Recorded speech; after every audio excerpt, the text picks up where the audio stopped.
Настольный компьютерге интернетти кантип булайбыз? Биздин телефондогу интернетти.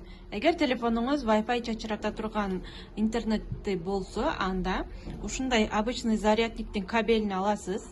Анан аны ошол компьютердин арткы жагына улайсыз. USB портуна. Принтерлер улана турган жери бар. А бул жагыны телефонго улайсыздар. Телефонго улагандан кийин настройкага киресиздер. Жана бул жерден подключение деген жерге киресиздер.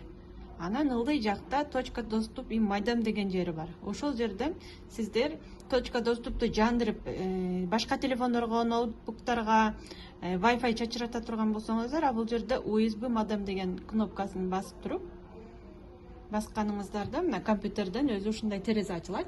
Да деген кнопкасын бассаңыздар, автоматтык түрдө сиздерди настольный компьютерге интернет өтөт. Мынакей.